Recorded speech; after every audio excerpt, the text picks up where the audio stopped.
சென்னை சேப்பாக்கத்தில் இன்று இரவு 7:30 மணிக்கு நடைபெறும் லீக் ஆட்டத்தில் சென்னை மும்பை அணிகள் பல பரீட்சை. பிற்பகல் 3:30 மணிக்கு நடைபெறும் மற்றொரு லீக் போட்டியில் ஹைதராபாத் ராஜஸ்தான் அணிகள் மோதல்.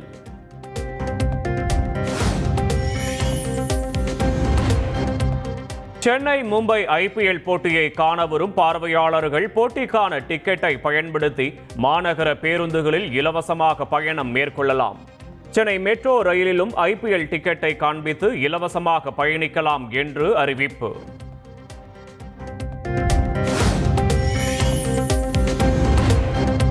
சென்னை சேப்பாக்கம் மைதானத்தில் இன்று நடைபெறும் IPL போட்டிக்காக மாலை 5 மணி முதல் இரவு 11 மணி வரை போக்குவரத்து மாற்றம்.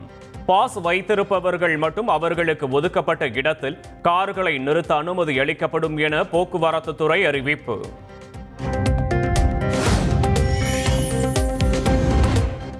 சென்னை சூப்பர் கிங்ஸ் அணிக்கு எதிரான லீக் ஆட்டத்தில் வெற்றி பெறுவோம் என மும்பை இந்தியன்ஸ் அணி கேப்டன் சூரியகுமார் யாதவ் நம்பிக்கை.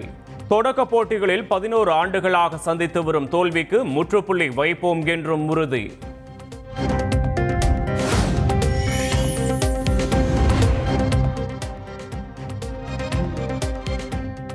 தோனி பயிற்சியில் மிகவும் தீவிரமாக உள்ளதாக CSK கேப்டன் ருத்ராஜ் கேக்வாட் தகவல். எவ்வளவு அதிகமாக சிக்சர்கள் அடிக்கலாம் என்பதிலேயே கவனம் செலுத்துகிறார் என்றும் உற்சாகம்.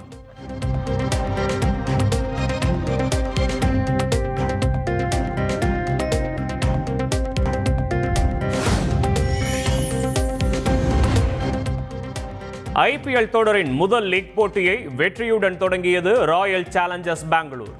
கொல்கத்தா நைட் ரைடர்ஸ் அணியை 7 விக்கெட்கள் வித்தியாசத்தில் வீழ்த்தி அசத்தல்.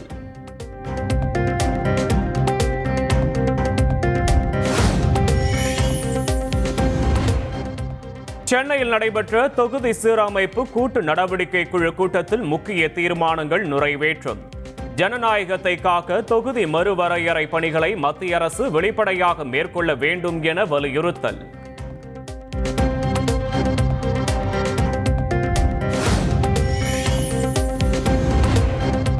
மாநில உரிமைகளை பறிக்கும் மத்திய பாஜக அரசின் எந்த முயற்சியையும் அனுமதிக்க முடியாது என முதலமைச்சர் ஸ்டாலின் பேச்சு. சொந்த நாட்டிலேயே அதிகாரமற்றவர்களாக தொகுதி மறுவரையறை மாற்றிவிடும் என்றும் ஆவேசம். அடுத்த கூட்டு நடவடிக்கை குழு கூட்டம் ஹைதராபாத்தில் நடைபெறும் என்றும் அறிவிப்பு.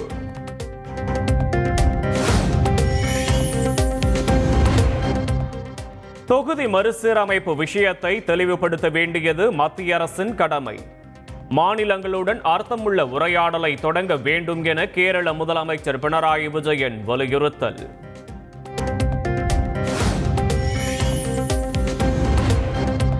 மாநிலங்களின் ஜனநாயக உரிமையை காப்பதற்கான முக்கியமான கூட்டம் என ஒடிசா முன்னாள் முதல்வர் நவீன் பட்நாயக் காணொலியில் பேச்சு. தொகுதி மறுசீரமைப்புக்கு எதிராக தெலுங்கானா சட்டமன்றத்தில் தீர்மானம் நிறைவேற்றுவோம் என ரேவந்த் ரெட்டி உறுதி.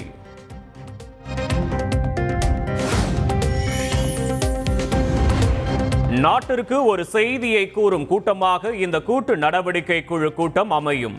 தொகுதி மறுவரையறை என்பது தென் மாநிலங்கள் மீதான அரசியல் தாக்குதல் என கர்நாடக துணை முதலமைச்சர் DK சிவகுமார் விமர்சனம்.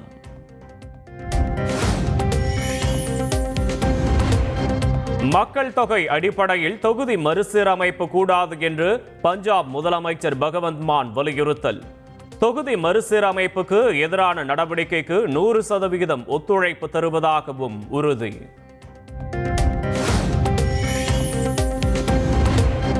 சென்னையில் நடந்த கூட்டுக்குழு ஆலோசனை கூட்டத்திற்கு ஜார்க்கண்ட் முதலமைச்சர் ஹேமந்த் சோரன் வரவேற்பு.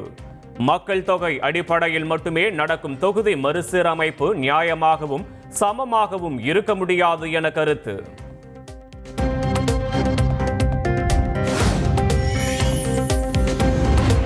கூட்டு நடவடிக்கை குழு கூட்டத்தில் பங்கேற்ற தலைவர்களுக்கு சிறப்பு பரிசு பெட்டகம். காஞ்சிப்பட்டு, பத்தமடைப்பாய், கோவில்பட்டி கடலை மிட்டாய் என தமிழ்நாட்டின் அடையாளங்களை பறைசாற்றும் விதமாக கௌரவிப்பு.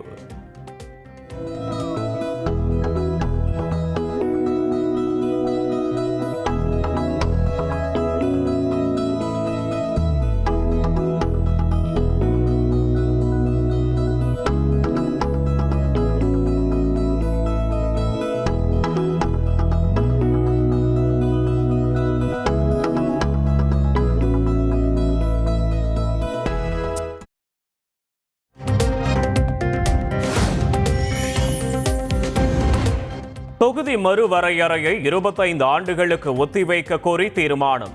பிரதமரை சந்தித்து தீர்மானங்களை வழங்க திட்டமிட்டுள்ளதாக திமுக எம்பி கனிமொழி அறிவிப்பு.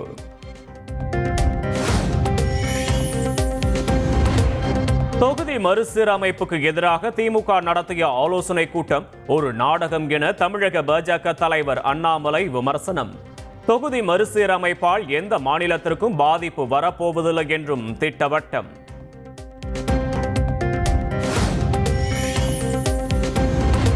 தொகுதி மறுசீரமைப்பால் நாடாளுமன்றத்தில் மாநிலங்களின் பிரதிநிதித்துவம் குறையக்கூடாது. பிரதமர் மோடிக்கு ஆந்திர முன்னாள் முதலமைச்சர் ஜெகன்மோகன் ரெட்டி கடிதம்.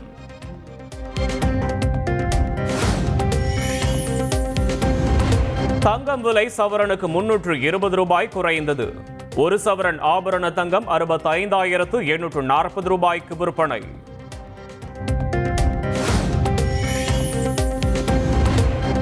தமிழகம் மற்றும் புதுச்சேரியில் ஒரு சில பகுதிகளில் இடி மின்னலுடன் கூடிய மிதமான மழைக்கு வாய்ப்பு. ஒரு சில இடங்களில் வெப்பநிலை இயல்பை விட 3 டிகிரி செல்சியஸ் வரை அதிகமாக இருக்கும் எனவும் எச்சரிக்கை.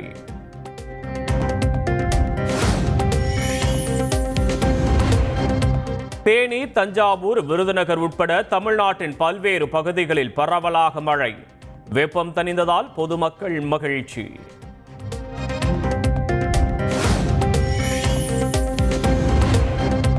ஓசூரில் வெளுத்து வாங்கிய கனமழையால் பேருந்து நிலையம், தர்கா பகுதி சாலை, பாகலூர் சாலையில் குளம் போல் தேங்கிய மழைநீர். இருசக்கர வாகனங்களை ஓட்ட முடியாததால் தள்ளிக்கொண்டே சென்ற வாகன ஓட்டிகள்.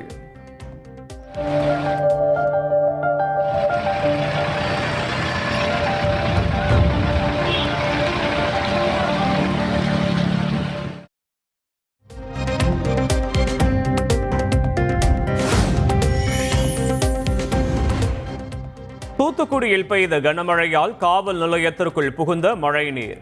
தென்காசி, அம்பை உள்ளிட்ட பகுதிகளிலும் கனமழை வெளுத்து வாங்கியது.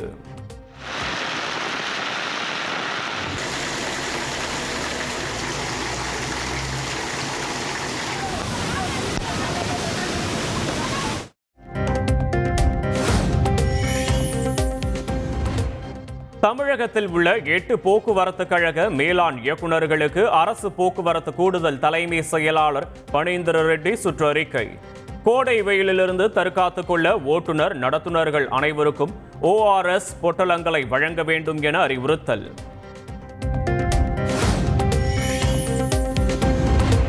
நெல்லையில் ஓய்வு பெற்ற SI கொலை வழக்கில் 16 வயது சிறுவன் கைது. மர்ம நபர்களால் தொடர்ந்து கண்காணிக்கப்படுவதால் உயிருக்கு அச்சம் என கொலை செய்யப்பட்ட ஜாகிர் ஹுசைன் மகன் பரபரப்பு வீடியோ. இப்போ எப்படி போகுதுன்னா அடுத்த டார்கெட் நம்ம தான், அந்த மாதிரி தான் இருக்கு இப்போ. அதனால தான் இந்த ஒரு வீடியோ, ஒரு பதிவு போட்டு வச்சிருவோம். இப்போ எதுக்கு சொல்றேன்னா, இன்னைக்கு ஒருத்தர் வந்தாரு, ஹெல்மெட் போட்டுட்டு வீடு நான் இருக்க போகும்போது வீடியோ எடுத்துட்டே இருந்தாரு. அப்போ நான் வெளியே போறேன், டக்குனு வண்டி எடுத்துட்டு போயிட்டாரு, யாருன்னு தெரியல.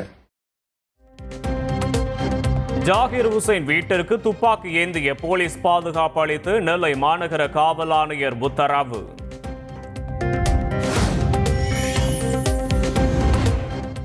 ஓசூர் அருகே ஹூஸ்கூரில் கோயில் திருவிழாவின் போது 150 அடி உயர தேர் கவிழ்ந்து விபத்து.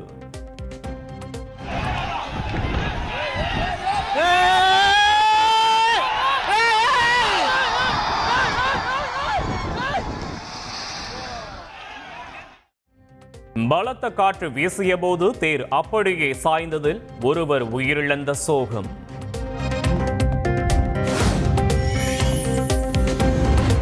நீதிமன்ற அவமதிப்பு வழக்கில் நேரில் ஆஜராகாத செங்கல்பட்டு மாவட்ட ஆட்சியருக்கு வாரண்ட். சென்னை உயர்நீதிமன்றம் உத்தரவு.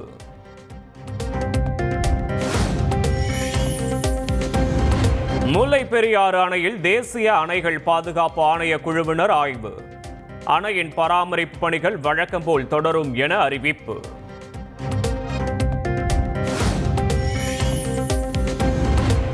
குற்றம் சாட்டப்பட்டவர்கள் ஆஜராகாவிட்டாலும் சாட்சி விசாரணையை நடத்த வேண்டும்.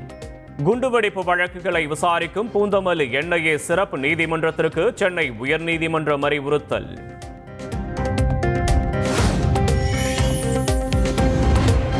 கோடையில் மின்தடை போன்ற அசௌகரியம் ஏற்படாது என்று அமைச்சர் செந்தில் பாலாஜி உறுதி. கோடை காலத்தை சமாளிக்கும் வகையில் டெண்டர் மூலம் கூடுதலாக மின்சாரம் பெறப்பட்டுள்ளதாகவும் விளக்கம்.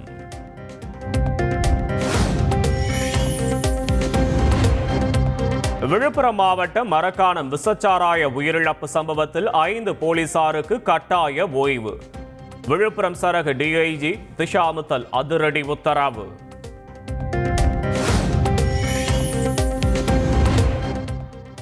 கடலூர் மாநகராட்சியில் கடப்பாறையுடன் சென்று பொதுமக்களிடம் வரி வசூலில் ஈடுபட்ட விவகாரம். 2 மாநகராட்சி ஊழியர்களை சஸ்பெண்ட் செய்து ஆணையர் அதிரடி உத்தரவு.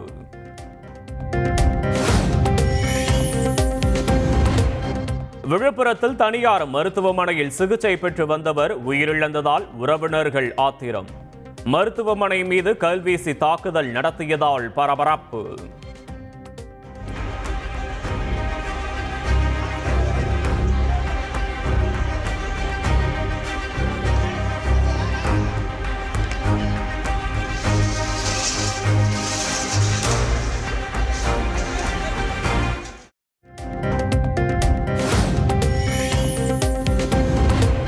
வேலூர் மாவட்டம் குடியாத்தம் சித்தூர் சாலையில் அதிவேகமாக சென்ற பைக் எதிரே வந்த ஆட்டோ பைக் மீது மோதியதில் 2 பேர் படுகாயம்.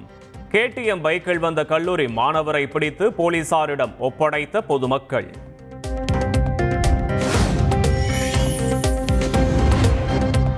ஹோலி பண்டிகை முடிந்து பணிக்காக திருப்பூர் உள்ளிட்ட ஊர்களுக்கு வர தொடங்கிய வடமாநில தொழிலாளர்கள். போதைப் பொருள் கடத்தலை தடுக்க போலீசார் தீவிர சோதனை.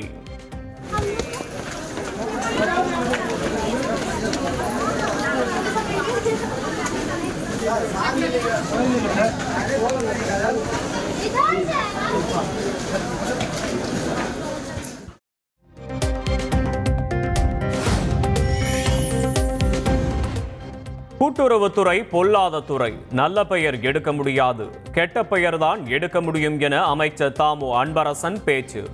கூட்டுறவு சங்கத்தில் பணிபுரியக்கூடியவர்கள் பொறுப்புடன் பணியாற்ற வேண்டும் என்றும் அறிவுரை.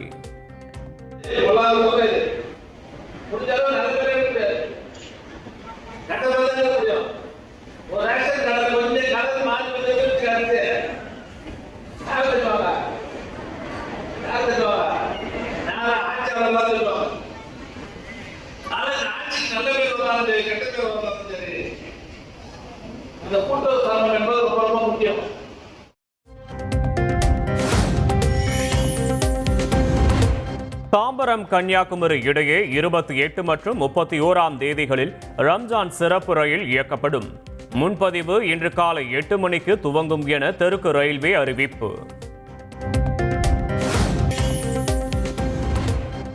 திருத்தணி அருகே இளைஞர் வெட்டி கொலை செய்யப்பட்ட சம்பவத்தில் கைதானவர் புழல் சிறையில் அடைப்பு.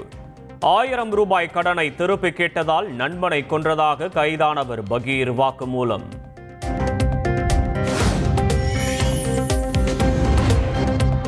திருப்பத்தூரில் 200 சவரன் போலி நகைகளை வைத்து 1 கோடியே 30 லட்சம் ரூபாய் அளவுக்கு மோசடி. போலியாக வாடிக்கையாளர்களை ஏற்பாடு செய்து முறைகேட்டில் ஈடுபட்ட அரசு வங்கி நகை மதிப்பீட்டாளர் கைது.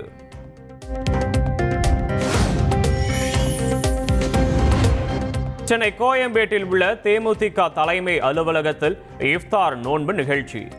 இஸ்லாம் மீதான பற்றின் காரணமாக தினமும் இன்ஷா அல்லாஹ் என கூறித்தான் தன் நாளை தொடங்குவதாக பிரேமலதா விஜயகாந்த் நிகழ்ச்சி.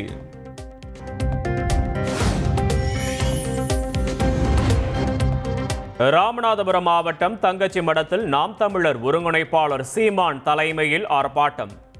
இலங்கை கடற்படை கைது செய்த தமிழக மீனவர்கள் மற்றும் விசை படகுகளை விடுவிக்க வலியுறுத்தல்.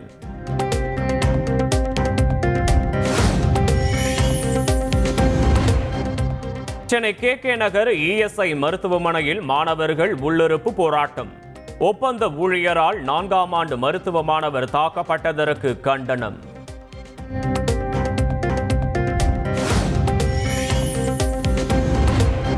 விருதுநகர் மாவட்டம் சிவகாசி அருகே சதித்திட்டம் தீட்டி இளைஞர் படுகொலை செய்யப்பட்ட வழக்கில் ஏற்கனவே 5 பேர் கைதான நிலையில் மேலும் 2 கைது.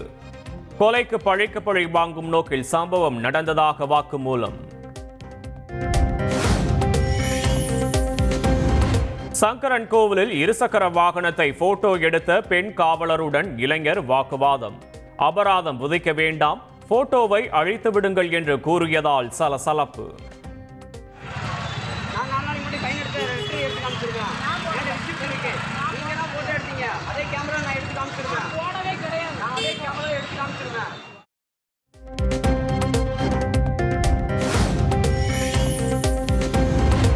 மேட்டுப்பாளையம் அவிநாசி இடையே 4 வழி சாலை பணிக்காக 1400 மரங்களை வெட்டிய நெடுஞ்சாலை துறை. 100 ஆண்டுகள் பழமையான மரங்கள் வெட்டப்பட்டதால் வெறிச்சோடிய காட்சி.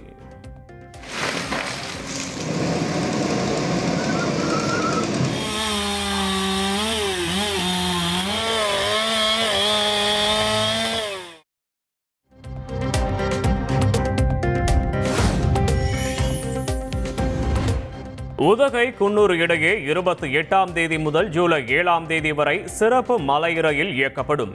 கோடை சீசனை முன்னிட்டு தெற்கு ரயில்வே அறிவிப்பு.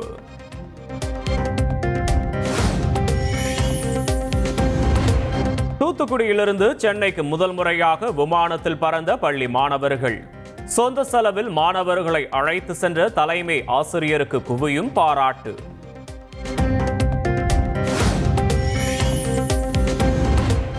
டெல்லி உயர்நீதிமன்ற நீதிபதி வீட்டில் கட்டுக்கட்டாக பணம் சிக்கிய விவகாரத்தில் விசாரணை அறிக்கை உச்சநீதிமன்ற இணையதளத்தில் வெளியானது.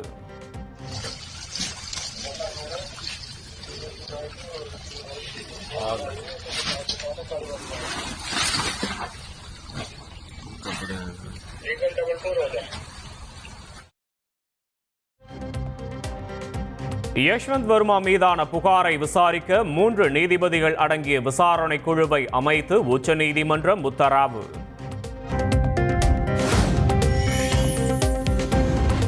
நாக்பூர் வன்முறையால் ஏற்பட்ட இழப்பு கலவரக்காரர்களிடமிருந்து வசூலிக்கப்படும் என மகாராஷ்டிர முதல்வர் தேவேந்திர பட்னாவிஸ் அறிவிப்பு. தேவைப்பட்டால் புல்டோசர் நடவடிக்கை எடுக்கப்படும் எனவும் எச்சரிக்கை.